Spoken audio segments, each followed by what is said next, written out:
Extremist movie debate. Extremist movie debate.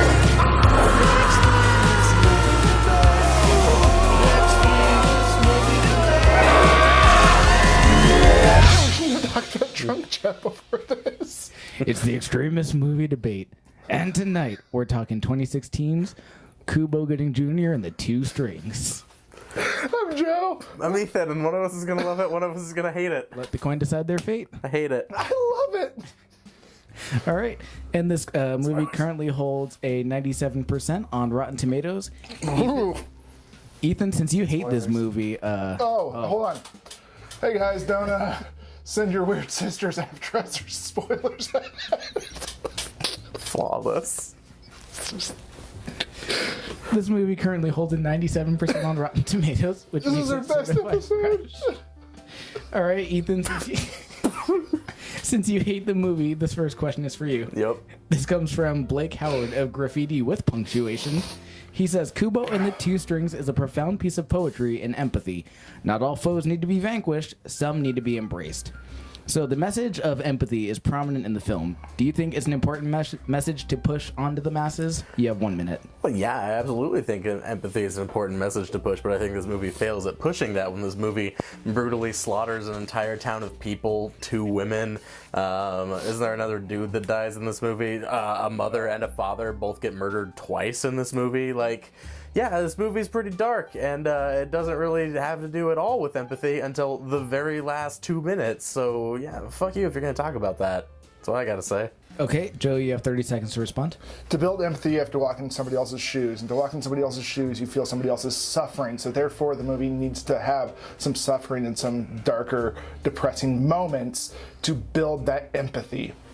Okay, thank you. Ethan, you have 15 seconds to respond. Yeah, but Kubo's like a kid who's relived this story over and over again through his mother, through his origami art, and he's like told this story countless times, and so he knows the story. He understands where these characters are coming from. So just because he watches it happen again in front of his eyes, that doesn't make it any more real to him. Thank you, Ethan. Joe, you have a final 15 to respond.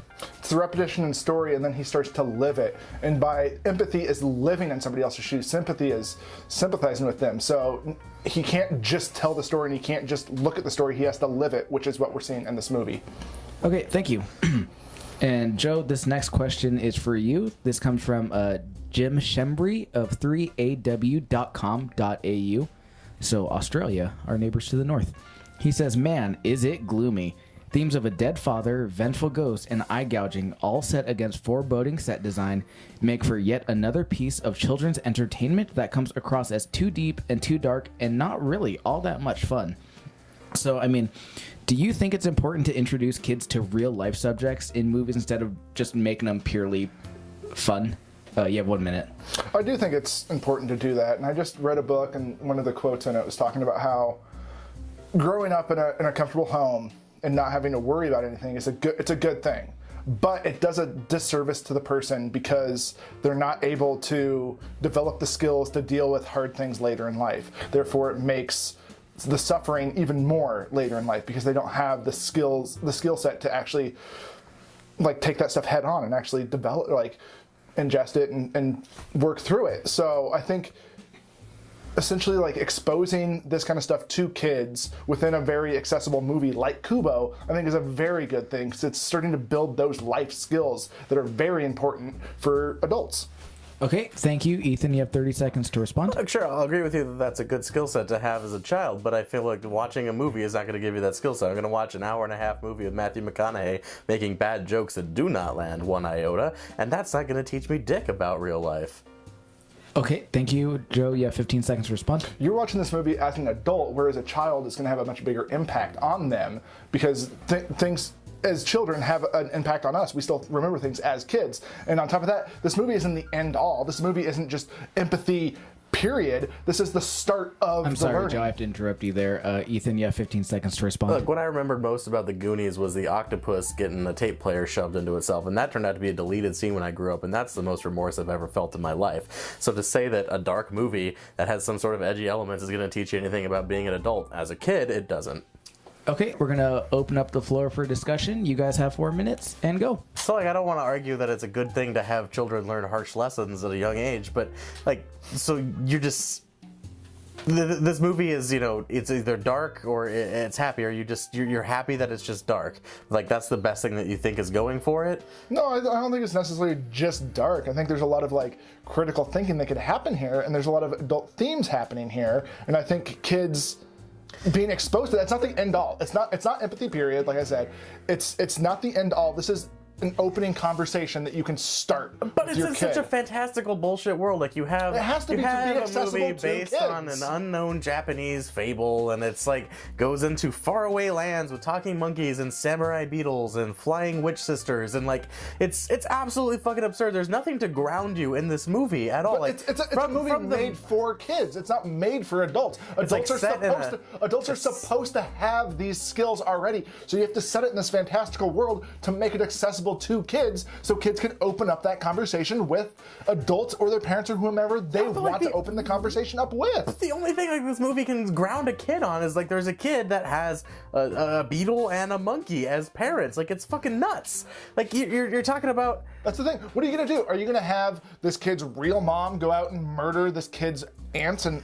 That would like, be a dark grandpa movie. and Then stuff? we could be having this conversation. No, we can't be having that conversation because when that goes package too it as far something for else, kids. you package it as fluff. And it's what I also hate about this movie so much is that it's a movie that flaunts, ooh, look, we're stop motion animation, but like half of it's fucking CG. If you're gonna do that, do the whole thing stop motion. Don't put green screens behind everything. The majority of it is stop motion. That's not true. They animate It like is entire true. wheat fields. They animate all the water. Like, half this movie takes place on a fucking lake with roaring Half waves. of this movie does not take place Absolutely, on a lake. with a little bit stop takes place motion on a boat lake. and then a whole bunch of CGI background and water And on effects. top of this movie was nominated for best even the special pullback effects. in this movie, like this. So there's a reason. It Yeah, it all was looks nominated, good. It but- all looks good. It looks great. Well, but if you're trying So to like, talk I don't know about, why you're bitching about it. You bring up the claymation. You bring up like an archaic art form that this it's the same company, reason, Leica, like, if you're talking is about the reviving. purity of themes, like if you're talking about, oh, this movie presents these themes, well, but it presents them in such a bullshit scenario, just the same way as like this movie What the has hell good are you animation. talking about? But if you're talking about animation, you don't talk about a sort of Talk about a false type of animation, not an amalgamation. You're talking about different pure types of themes. animation. So you're trying to say that the pure themes don't matter because they use CGI. That doesn't make any sense. That is No. I'm saying that's Something why this movie severed can't connection. really be admired for being a stop-motion animation film when half of it is CG. Just as I don't think this movie can be So you're- admired for all you're being doing- presenting good adult Ethan, themes all to you're children doing- all you're because doing- it presents them in fantastical ways that children can't understand. All you're doing is trying to chip away at the validity of this movie to try to make yourself right, and that's not what's happening because you're trying to mix two different arguments into one, so you look right about all of it, and it doesn't work like that. People can see through that falsity. People can see through the bullshit that you're spewing I right only now. listen to people who agree with me. Of course you do. That's why you have Facebook. All right, well, I'll stop you guys there. And how'd you actually feel about the movie? Ooh, it's very, very lovely. This movie's great. It's great. I've It seen was delightful. a couple times now, and it holds up. It's great. It's wonderful. I do not like Matthew McConaughey in it. He does fine. Matthew McConaughey. His character, the jokes don't land, and it almost kills the pacing of the movie. After watching it several times, I just start cringing at that bastard now. Well, but do any of the other Leica movies have like much comedic? oh god, yeah. I don't like Coraline's not really funny. like, What's funny in Coraline? Coraline didn't have much, no, but like I'm thinking, Tracy Morgan, Nick Frost, and even Simon Pegg in Box Trolls, absolutely. Yeah, but They're very funny. they were like wacky to the extent that like fit in with the world. So like I guess that there was comedic, and I guess like I agree that some of McConaughey's humor in Kubo and Two Strings it seemed a little forced, like they were trying to get the kid laugh. To like Paranorman had, John Push it up. Goodman. He was a laugh riot. If I can talk about, I agree with Ethan. I think McConaughey has. I agree with Ethan too. I think McConaughey has a very like specific voice. We're not fighting anymore.